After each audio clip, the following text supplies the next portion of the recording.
thank you all so very much for joining us. And people are going, yes, we know you're Andrea Miller. Yes. And I live in Virginia. I am with Center for Common Ground. And I am joined tonight by several members of the Worker Circle team. So Rachel is here, Reverend Mark, who is working with the Worker Circle, and our wonderful speakers that we will introduce as they come up to speak. And this is part of our how to be an effective advocate for democracy in your hometown. So attacks on democracy are basically everywhere. So there is no need for anybody to think about going somewhere else to do their part for defending democracy. You can most comfortably stay home. Tonight, we're going to be talking about building coalitions. And again, as we build coalitions, that builds our own individual leadership. We are going to have three speakers tonight. Dr. Monica Brown from Georgia. She's going to be talking about fighting silos. When you're building coalitions and organizations are getting together, people tend to want to do the work they've always done or go into, but we've always done it that way. And in a coalition, it automatically is there to expand our thinking because now we have got to be successful.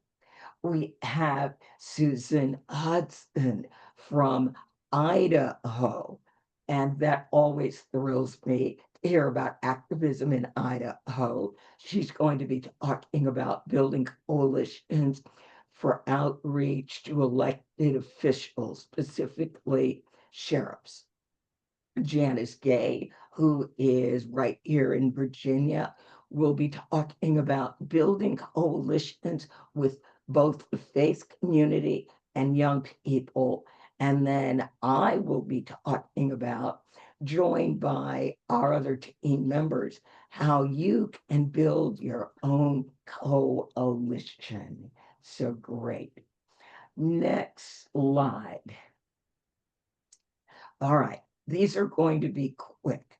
As I mentioned, building a coalition really helps you define yourself as a leader.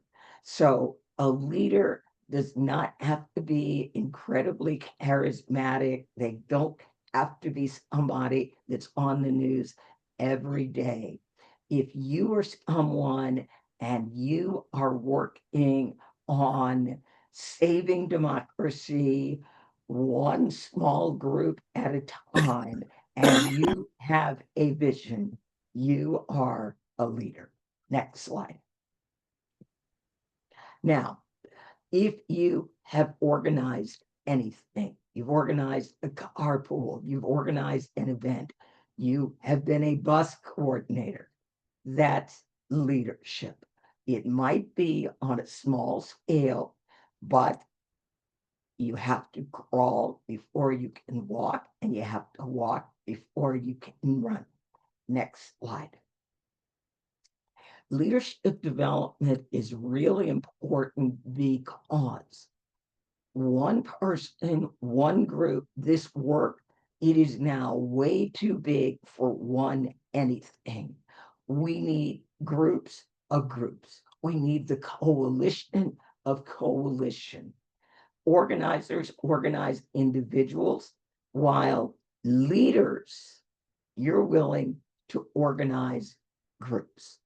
Leadership development helps build that team of people who tackle the work together. And that's really the most important thing that I will be stressing tonight. We are working together. We are helping people get out of the lone wolf syndrome, which is partially how we got into this problem in the first place.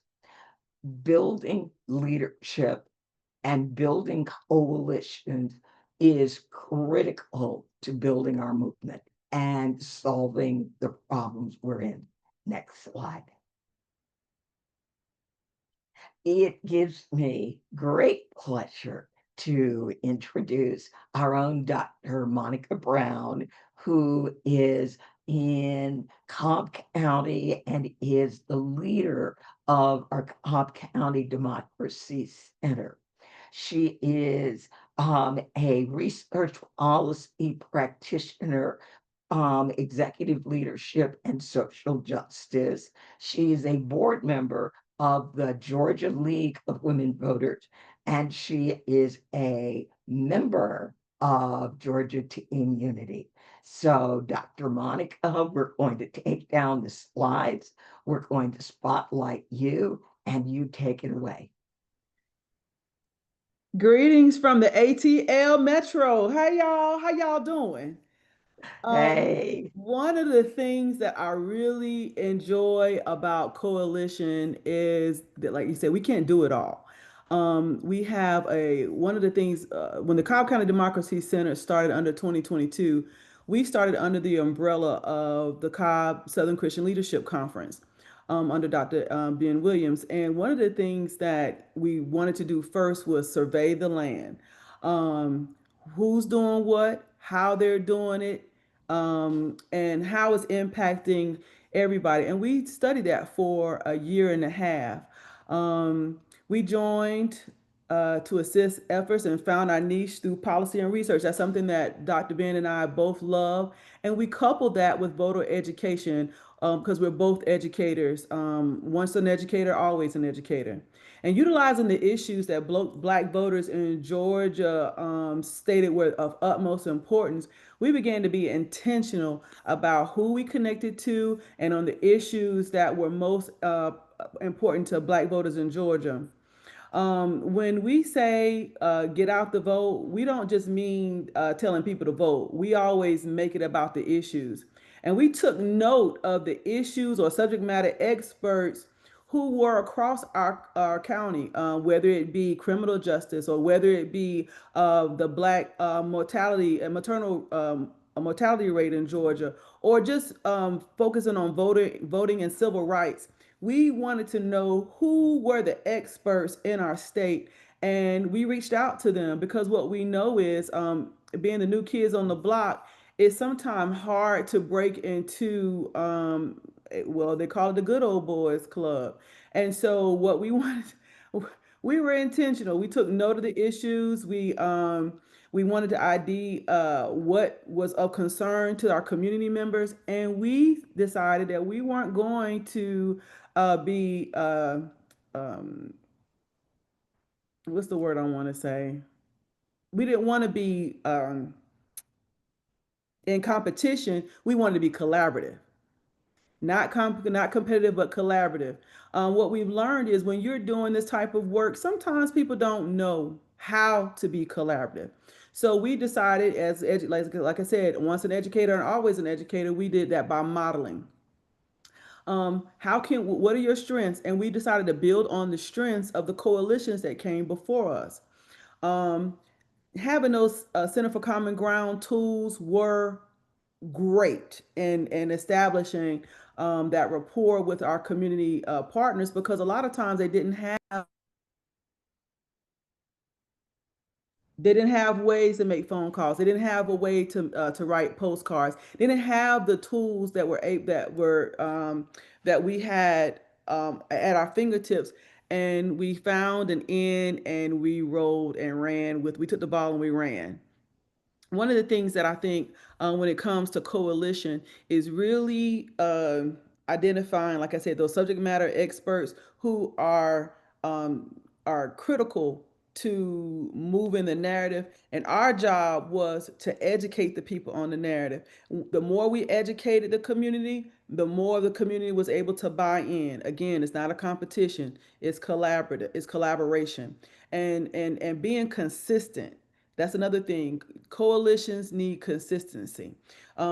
Here today, gone tomorrow, that's not going to work. You have to, sometimes it's hard, but slow and steady wins the race.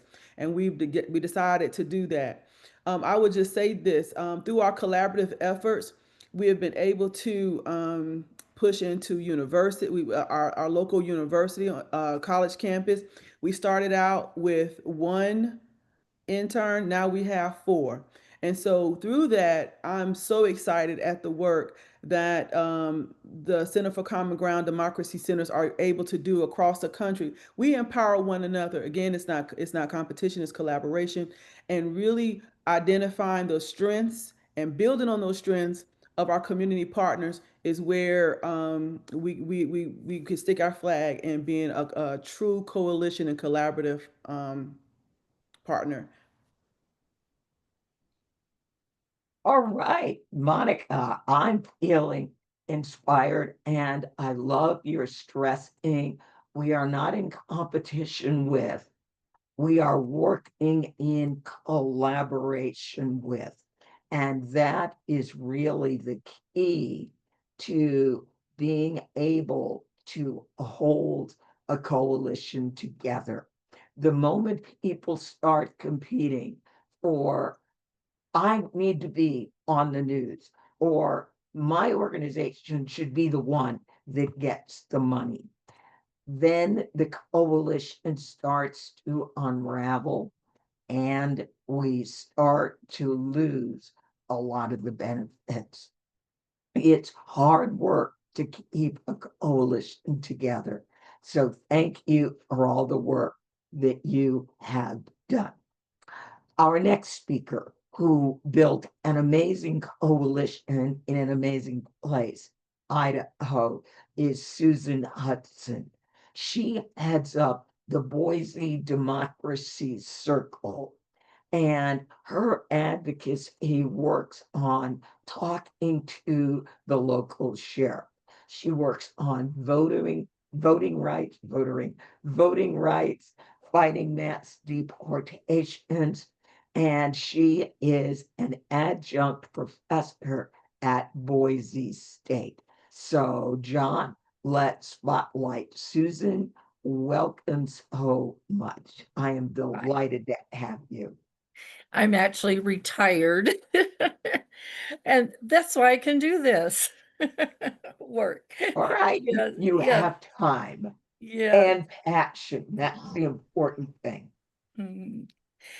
Well, I'm here in Boise, Idaho, and I would call us kind of a patchy blue capital city of about 236,000, in a county of 536,000, in a very rural state, a very red state of about 2 million people.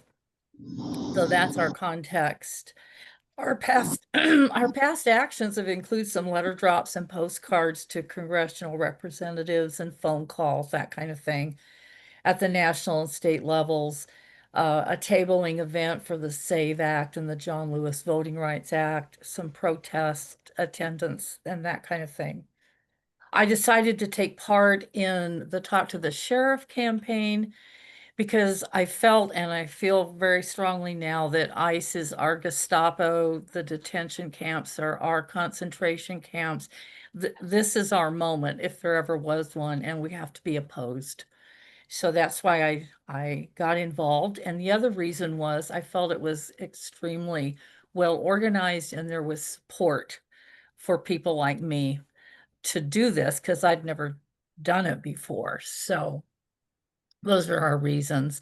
I got our democracy circles on board, people on board right away. And then I started taking steps to form a coalition. And I did admittedly do most of the work because our democracy circle people had other things going on. And I felt as a coalition builder, I was more of a representative of our group and I needed to kind of spearhead it.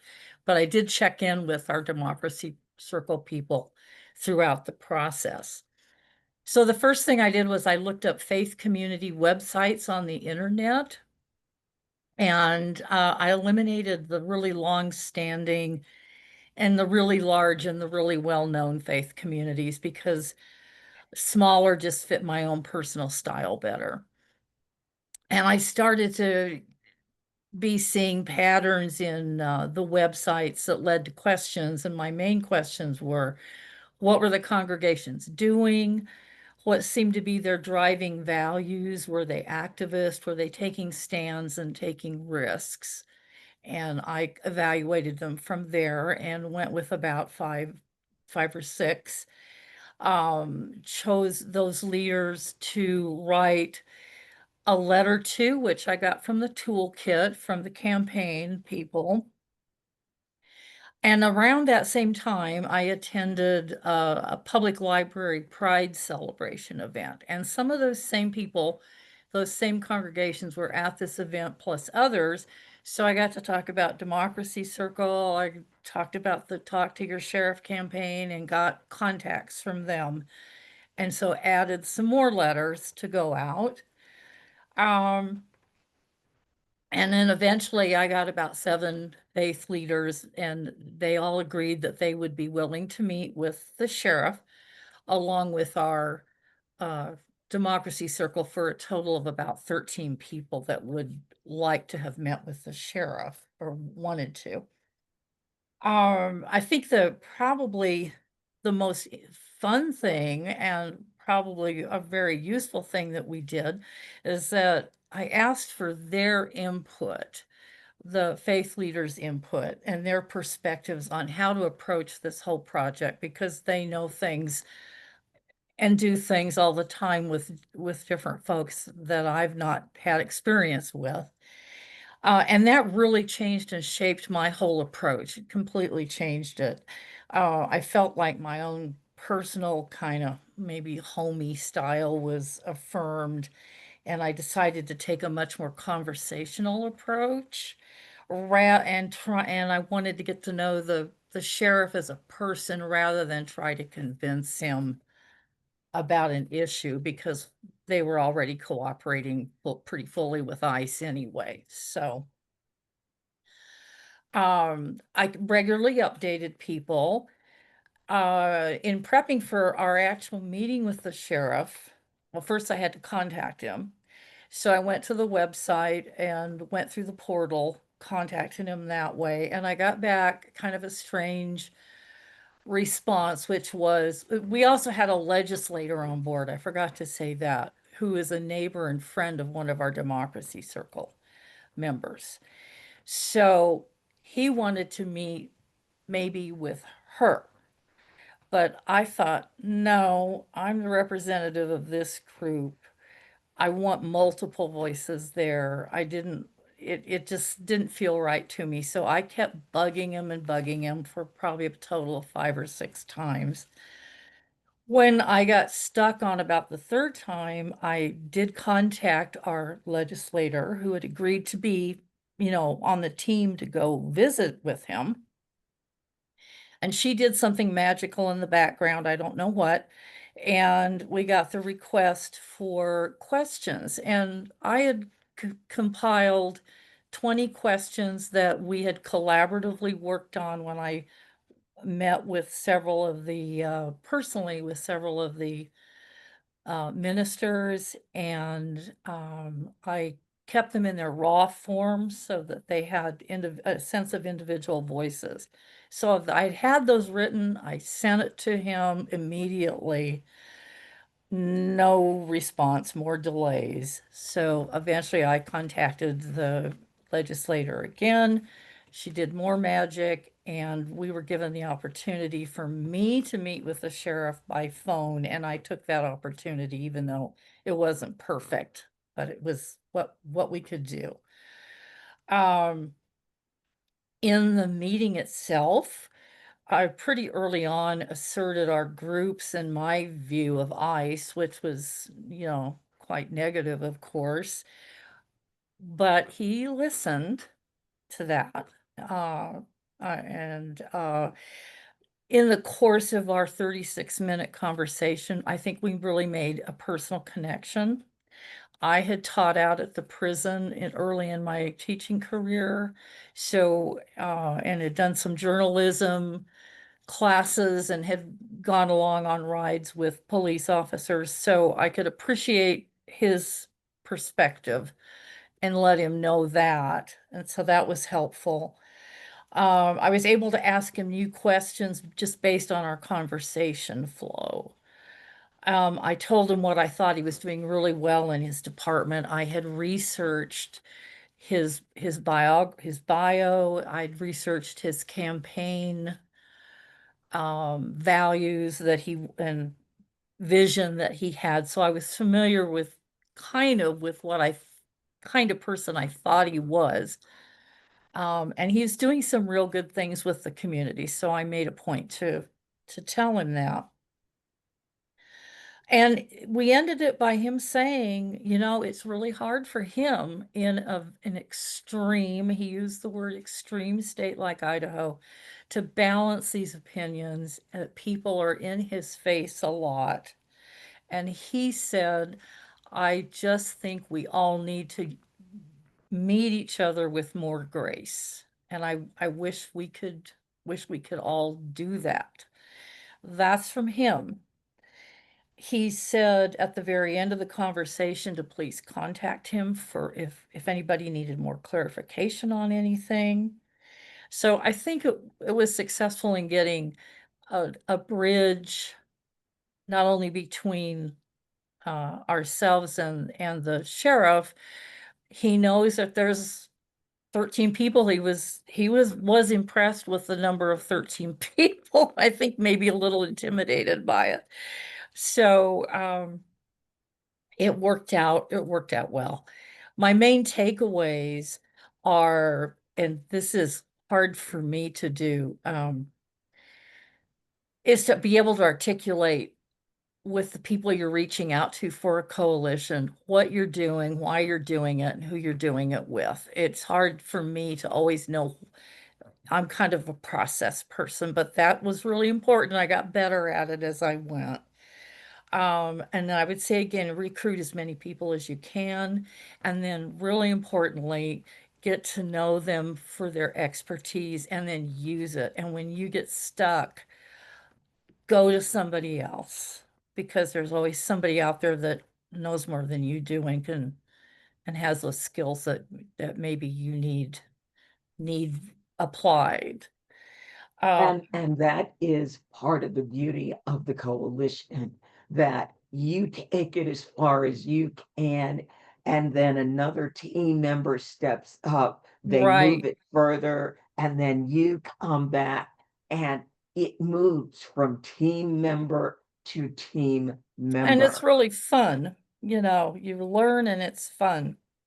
But I don't always consider it fun, Oh, I but I it really had a is. good time learning. Yeah, not all the work is fun, but the getting information from people Yes, was yes, very yes, interesting. yes, yes. I always find it so relieving when it is not 100% on my shoulders, Yeah, that there are others that are there to keep moving us forward. Oh, Susan, thank you so sure. very, very much. Very, very Sure. much. All right. We've had Georgia. We've had Idaho.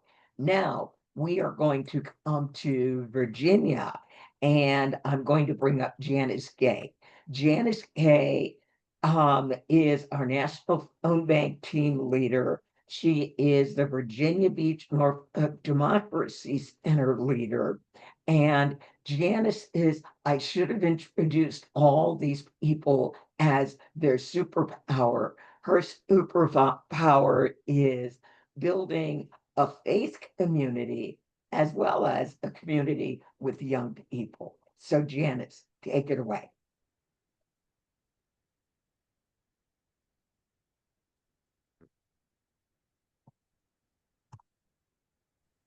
Hello, everyone. How are you? Hi, Andrea. There are so many benefits to building coalitions by partnering with faith-based organizations and young people. Some of the keys are that it provides a broader community reach. Faith-based organizations often are, they serve as a central hub for neighborhoods and communities, reaching families and elders and, a harder population that we oftentimes can't reach. In addition, our youth extend outreach into schools, high schools, colleges, social media platforms, and peer groups. Together, they spread messages that increases visibility and engagement. These partnerships help build trust and credibility.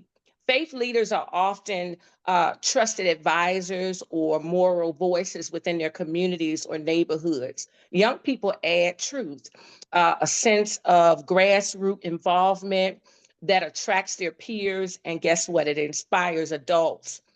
Also, these collaborations help with efforts in accessing resources and support within the community. Faith-based institutions oftentimes provide physical spaces for meetings, events, town hall meetings, services. Youth come along and they offer their time, their energy, digital skills, and creativity. Together, these coalitions can pool resources to support a more sustainable effort.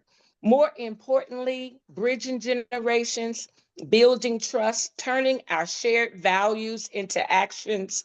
This all leads to a lasting impact. In other words, when faith and youth come together, transformation happens. Thank you.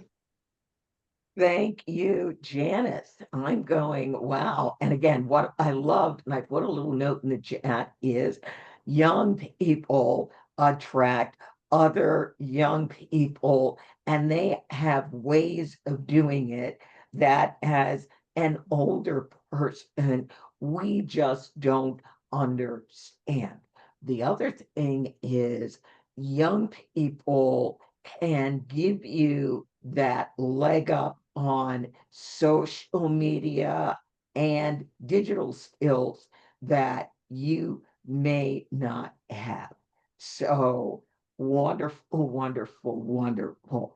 A very special thank you to all three of our speakers, Dr. Monica Brown in Georgia, Susan Hudson in Idaho, and Janice Gay in Virginia Beach. So what I want to do now is, John, let's bring up the slides. And I've got just some information that I will walk you through on recruiting organizations. If you've ever recruited individuals, recruiting organizations has a lot of similar things. Number one, you're going to need to be persistent. They may not join you the very first time you ask. You're going to need a compelling reason for what you're trying to do and why they should join you, because potentially there may be some other group trying to bring them in. And you're going to make a personal appeal. Next slide. Now, when you're recruiting an organization, number one, and our speakers mentioned this, you need to have a goal. What is it that you are trying to accomplish? When you're dealing with an individual, you're dealing with feelings. When you're dealing with organizations, you're dealing with missions, objectives, and alignment. It's a little different than dealing with individuals. Now, they're very small grassroots organizations. Yes, there's a lot of gut feelings that's going on, but they're still at some point in their thought process, they're thinking about goals, mission, and alignment. Now, when you've got groups of groups working together, you're going to need to have a work plan. Who is going to do what, and potentially and hopefully when. Different organizations may have different strengths, And you always want to let those organizations, if possible, go back, play to their strengths. All right, John wants me to do this slide. Okay. Now, where can I go to build a coalition? You've already heard. Do you know people that are connected to local, regional, or national groups? And I will tell you now, national groups can be very difficult to deal with unless they are truly a grassroots national group. People that you know. Are you a nurse? Are you a teacher? Do you know pastors? These folks have communities and they can reach out to their peers if you are doing an action, and they can help you build both your organization and the action. Family and friends can help introduce you to other grassroots organizations that you may not have known exist. And we already heard community leaders, elected officials, all of them know other people and they know other groups. And they can help bridge the gap and cross those organizational group boundaries. We are merging tribes here. Next slide.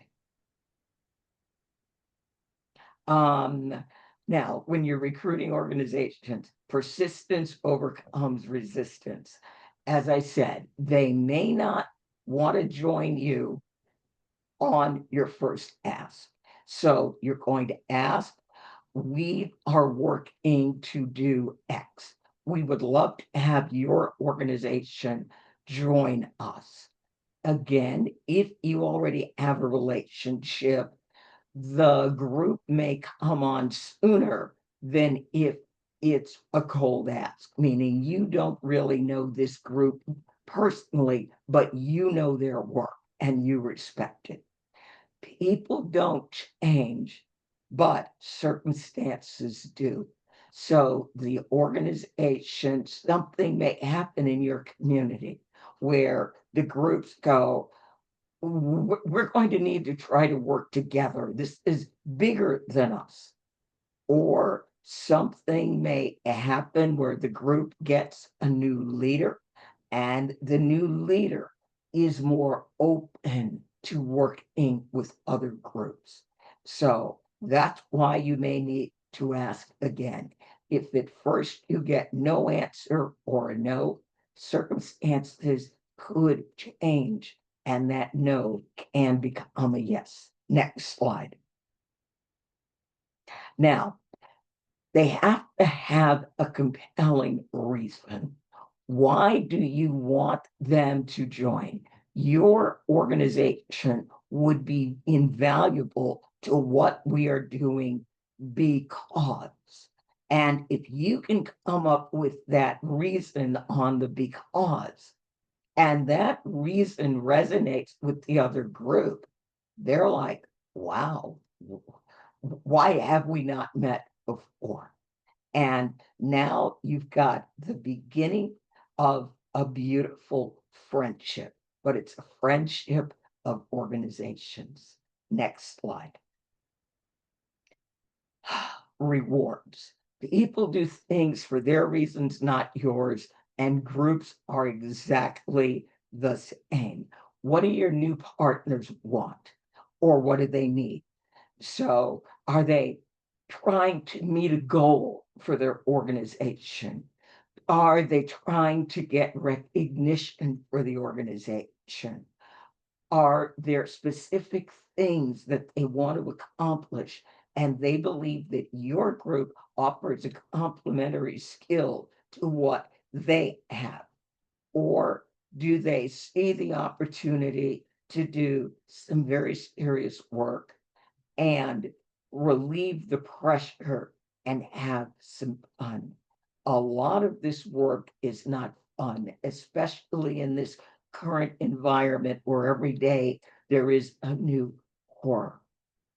But if you can get with the right groups and you are working together shoulder to shoulder, there can be those times where it's almost fun. Next slide. Your common goal.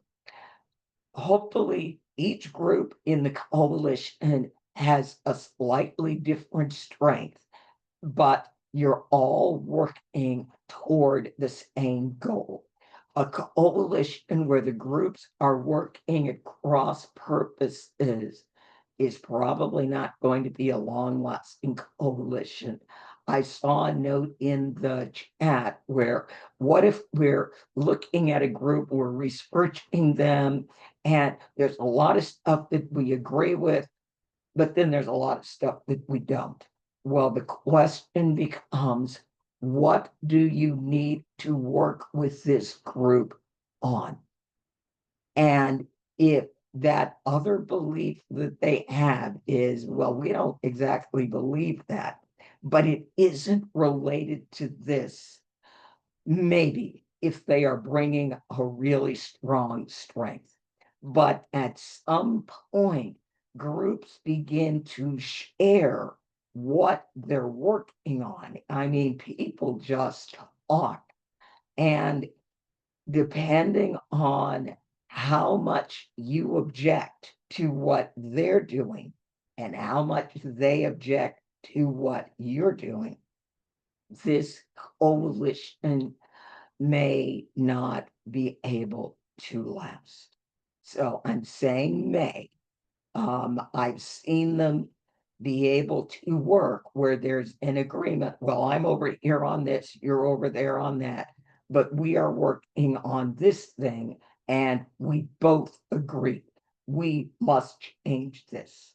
If you are able to compartmentalize missions and feelings, go ahead and give it a shot. Next slide. The work plan.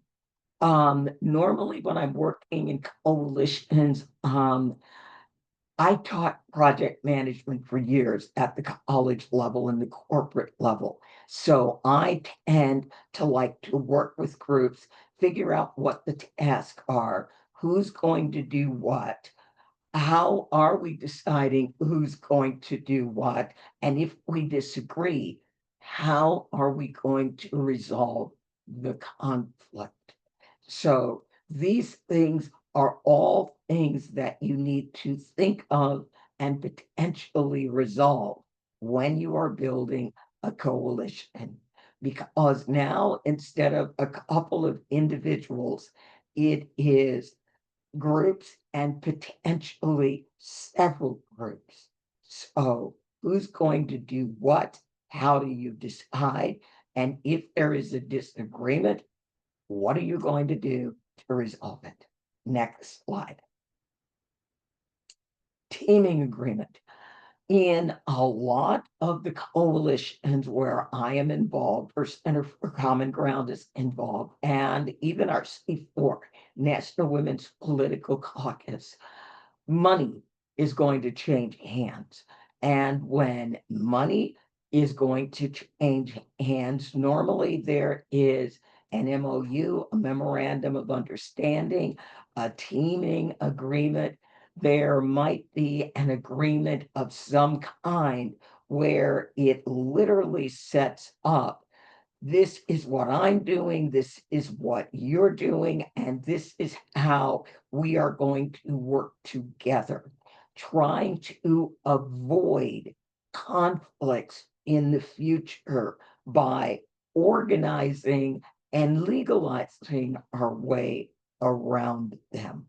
Now, if the funding is flexible, normally it's going to be a little easier to figure out who's going to do what.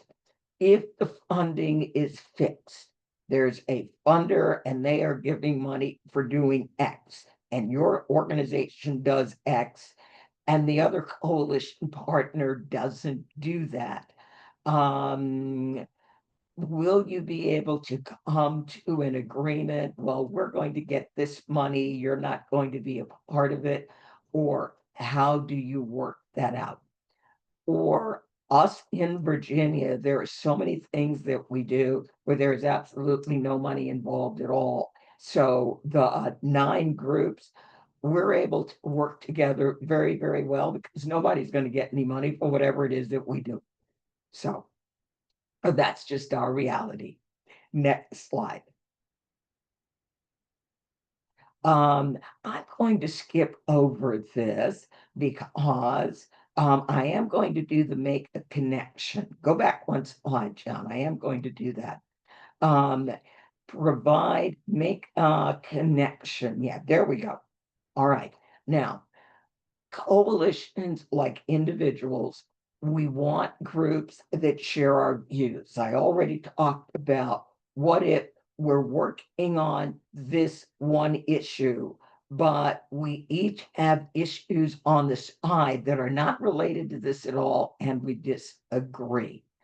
Again, if we connect very strongly on the one issue that is our focus, then we probably are going to be able to work together. Groups like people want to make a contribution and they want to see that their effort that they put in is going to make a difference. Next slide. Context. Tell the other group why what you're thinking of is really going to work. And then they may say, well, we're thinking about it this way, and we think this is the way to do it.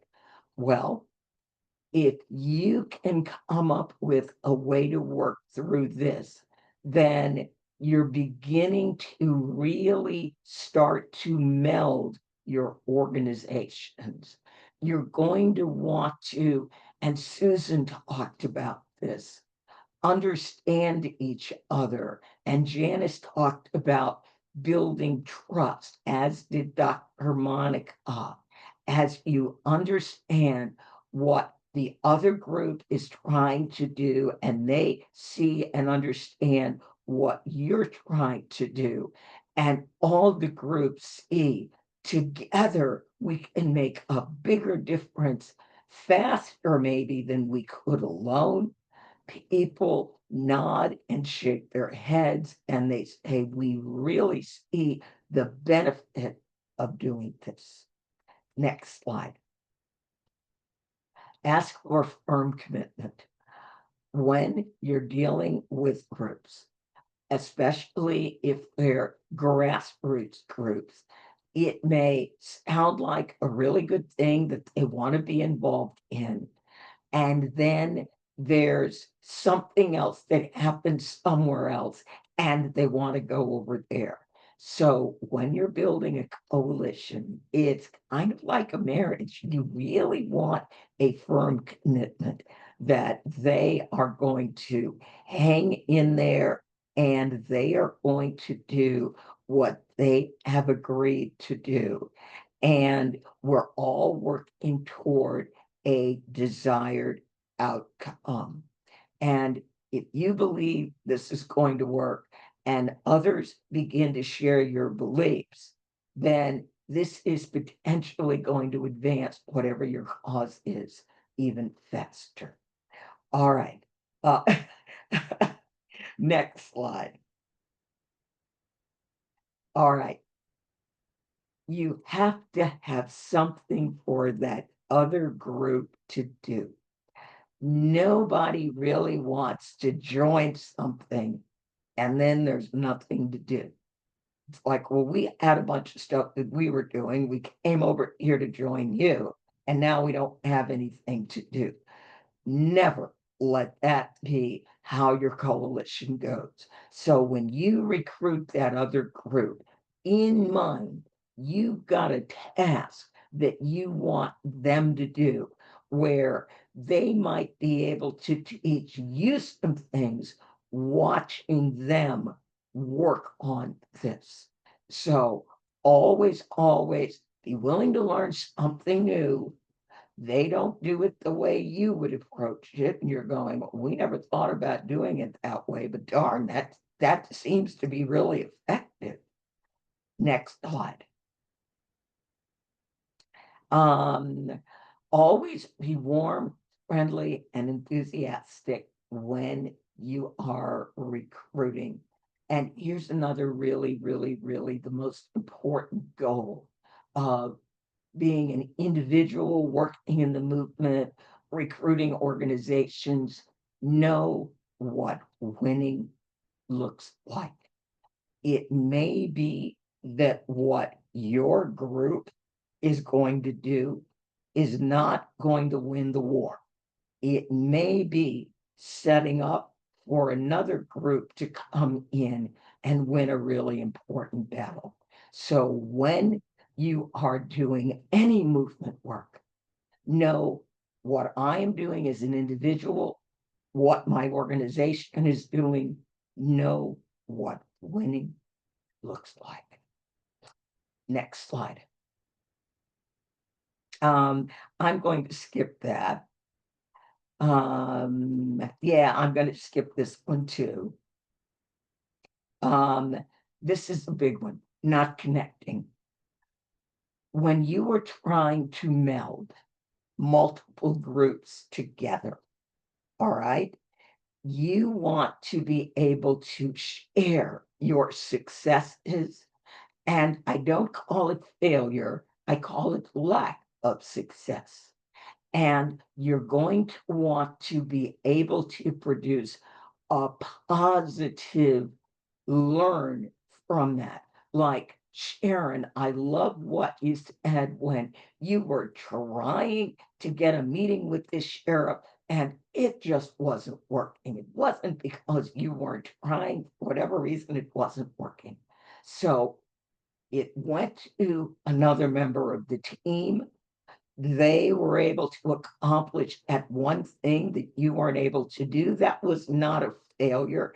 That was, I couldn't move that boulder on my own. So I got somebody else who moved the roadblock, and now we are moving forward. And it's really important for us in the movement to look at lack of success as we weren't able to move that roadblock. So go and find a team member, partner organization that will be able to do that. And then keep moving forward and learn. Wow, that other group is great at doing that. If we run into that again, we will go to these folks immediately. Next slide. Keep the coalition going strong. It is work to keep a coalition going, just like it is work to keep any kind of relationship going. Communication is key. Work to stay on the same page with goals, with strategies, with tactics. Share positive feedbacks. Reevaluate your goals together. Are they still realistic? And again, I'm going to jump over jointly determine when, how, and with whom to expand the coalition. So when you're thinking of bringing another organization into the coalition, work together with the other coalition members.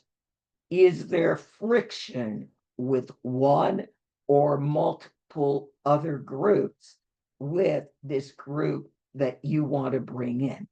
Well, the team, the coalition needs to work through, should we bring this other group in because we've kind of got a good thing going?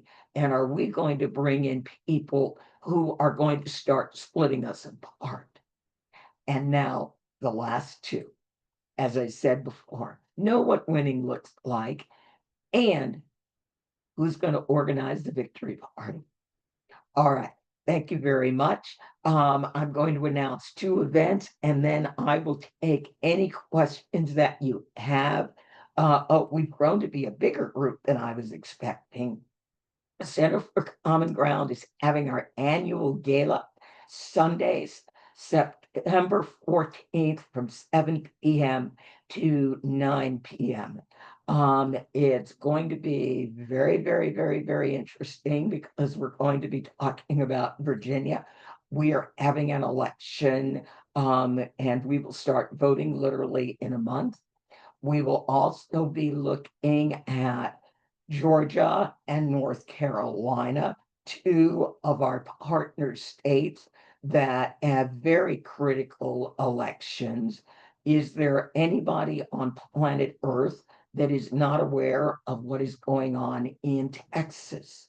Representative Colin Allred will be joining us to talk about Texas, and we have invited Representative Eric Swalwell to talk about and California's response to Texas. So there will be an opportunity to learn about what is going on right now. There will be entertainment. So we decided, as wild and depressing and as much as so much what is going on gives us a headache, we're going to try to entertain you periodically so that we can breathe and then go back to what we were doing. Last slide. And the next effective advocate will be Thursday, September 18th at 7 p.m. All right, I'm going to open this up for questions now. And no, there isn't really a priority action that your group would take.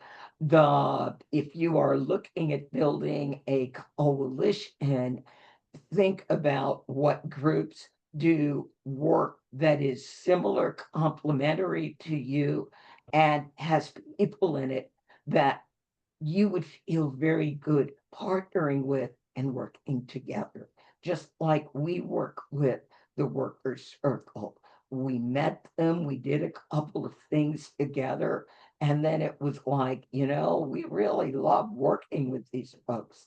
And now we meet basically every week and we plan how to go get in good trouble together.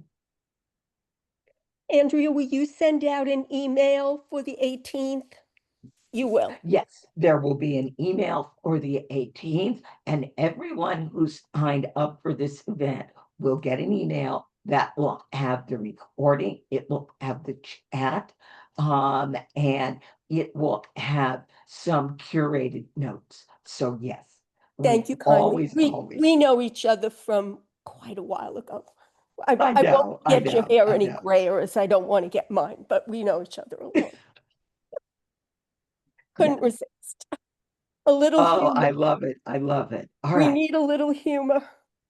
Yes, we are laughing to avoid crying, and we are going to try to help you laugh a lot. Both ways. All right. And we're all family at Center for Common Ground and the Workers Circle. And I'm going to just say it. You are the backbone of our organizations, and we love you. Both ways. All right. John, are you seeing any questions? Yeah, I saw one from Terza that was answered, but I figured I wanted to promote it. She asked, how do you handle a coalition with a group who has something valuable to offer, but also has other stances on their websites that are opposite to your values? And that gets interesting again. Is it something that is going to come into conflict with the issue that you are working on? Or is it something where you can agree this is off limits and our focus is here?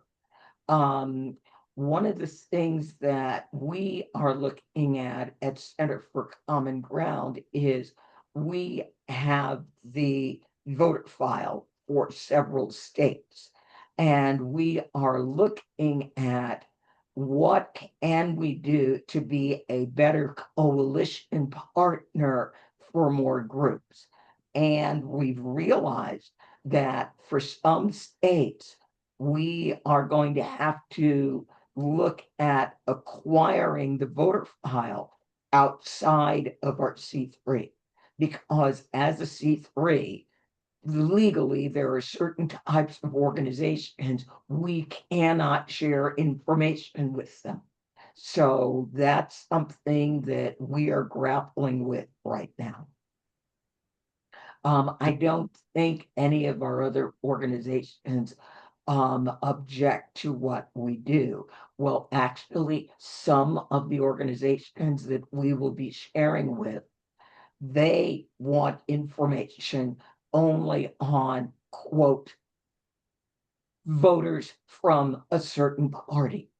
And as a C3, we don't look at information like that. So as I said, we are looking at, in some of these states, do we look at acquiring outside of our C3? That's actually great. I came up with another question actually from one of our Democracy Center leaders in South Carolina, Anthony Hall. Great to see you here. He asked, how do you handle groups that seem to be more into supporting candidates than they are causes? And I figured kind of what you just were talking about might segue into this question.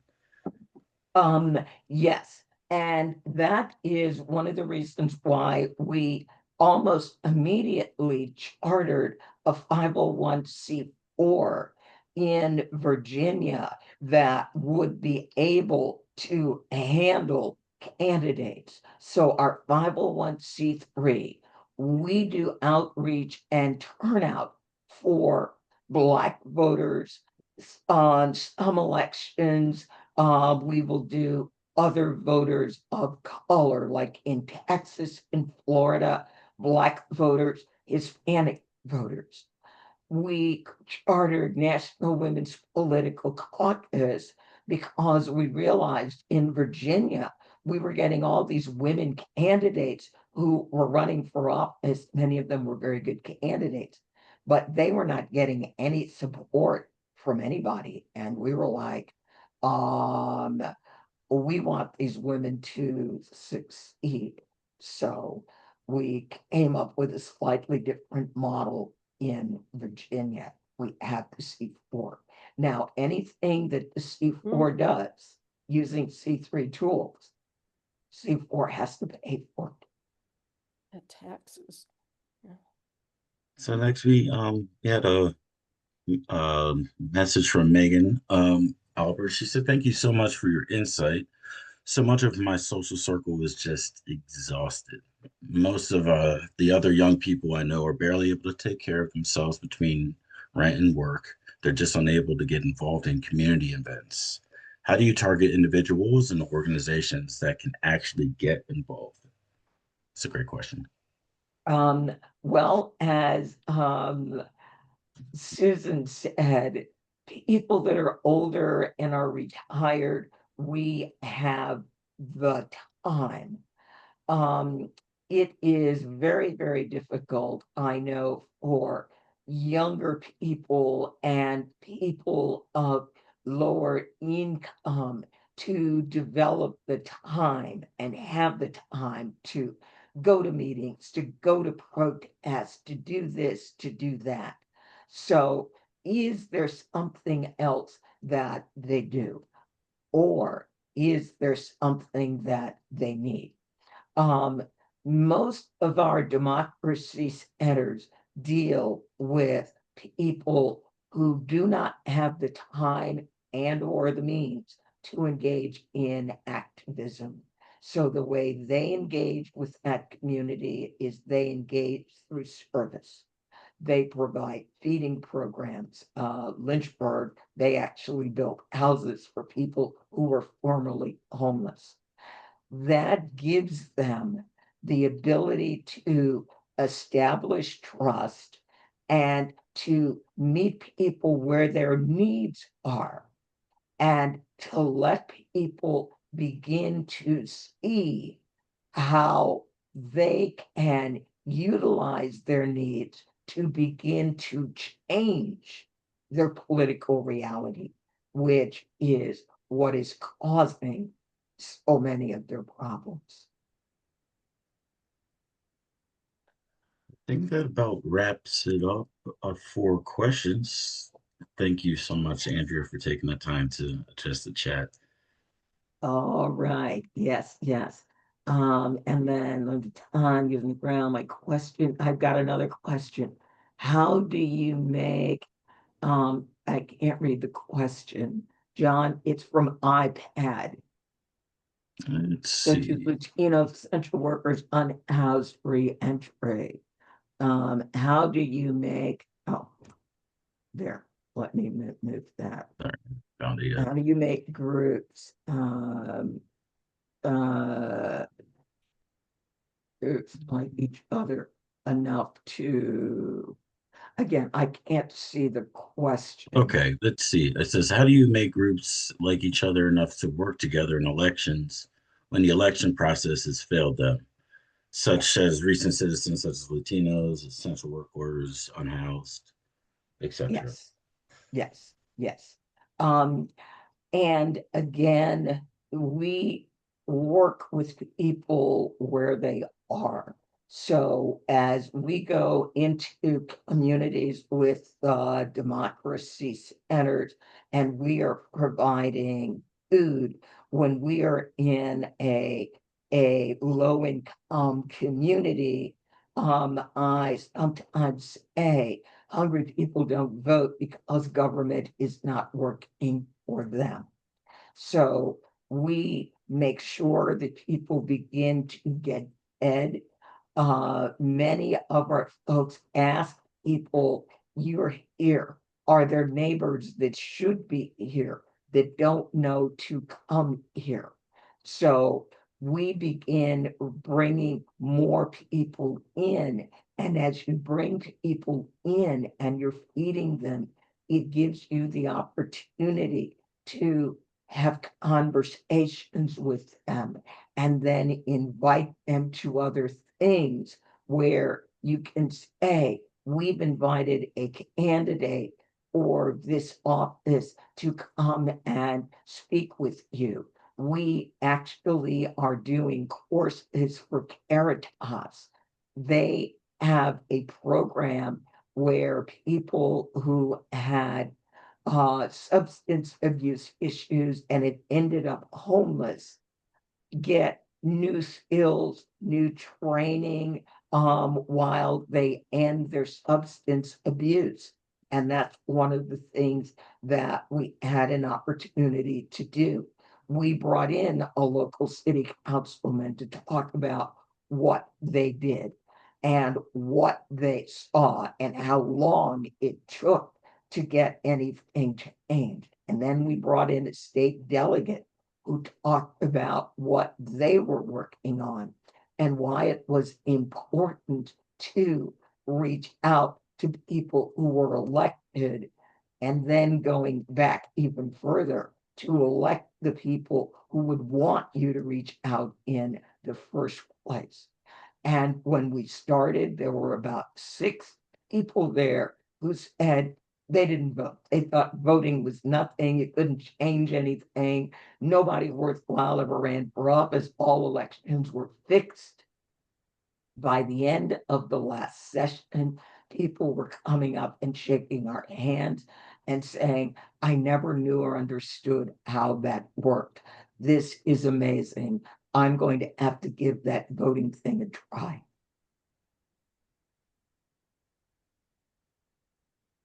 Meet them where Andrea, they are. Love them. Andrea, would I Yes. be able to get in touch with you and send you a resume? Yes, Should I most just, definitely. I am putting my email address in the chat. So if anybody wants to reach out to me or anything, that's my email address. That's my, Thank want you to so send me a much. recipe. Hey, knock yourself out. You want my recipe for lavender ice cream? Oh, that's so easy. Yes, yes, Sounds yes, so yes. delicious.